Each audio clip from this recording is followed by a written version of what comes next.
Hey guys, it's Rich Boy J here, back again with another video, and this is going to be an update on my journey to collecting every single Lego Star Wars minifigure that has ever been made.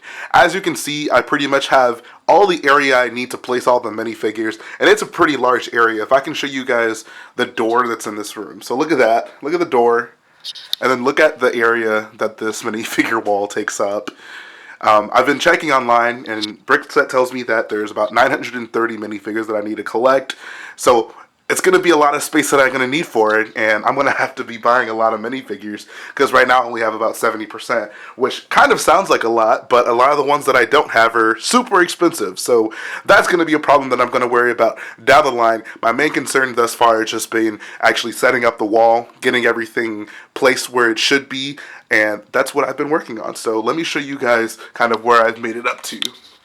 So as you can see, I've been kind of working on a lot of the figures from the early years.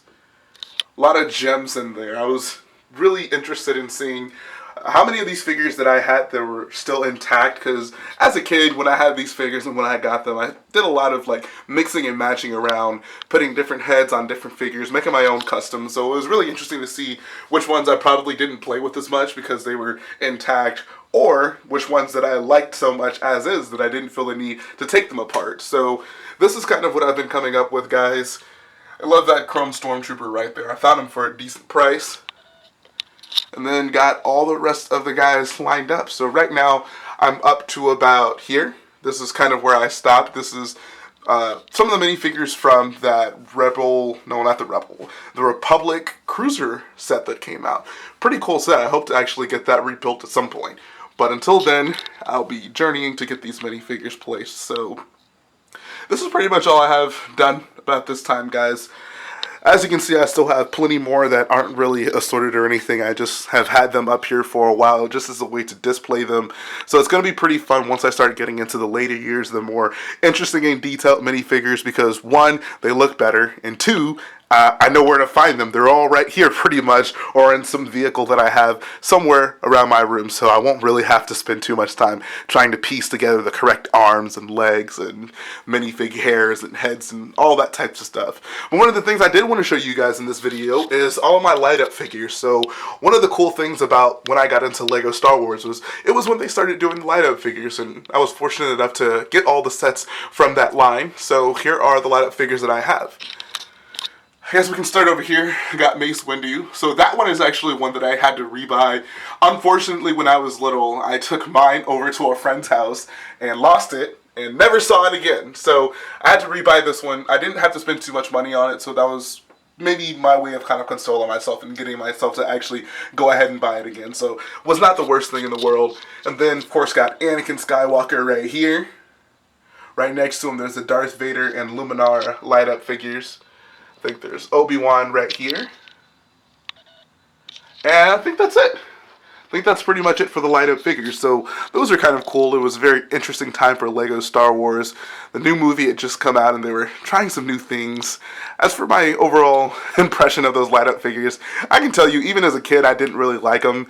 I would have rather have gotten like a normal version of Anakin without the headset and without the light up lightsaber stuck to his hand.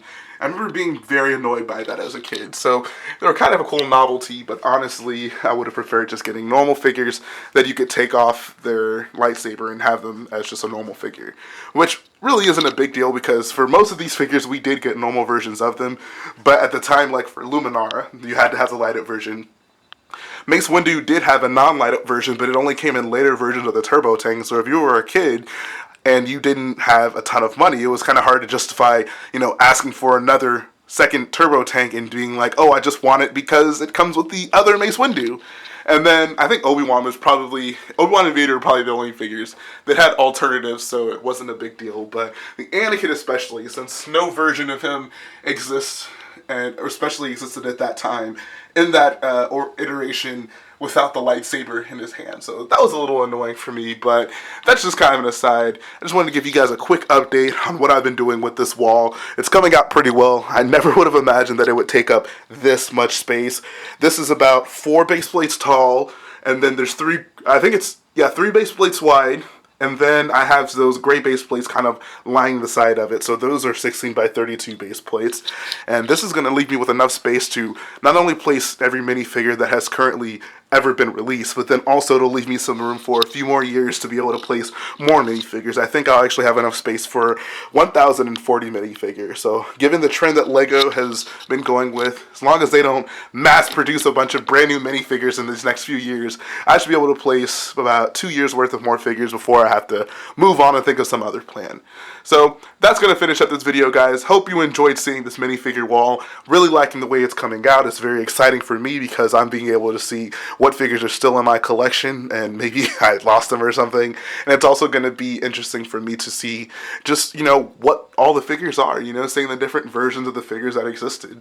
As a kid, when I got these, that wasn't really something I considered, just like the minor variations between figures, but this is kind of forcing me to take some of that stuff into account. So, as I always say, guys, if you like what I do, go ahead, hit the like button, support the video, hit the subscribe button, support the channel. And I'll be back again very soon. In fact, tomorrow with some great content. Make sure you guys stay tuned because I'm going to have the crate update. Got some really cool stuff in store for you guys. So have a great day and I'll see you again.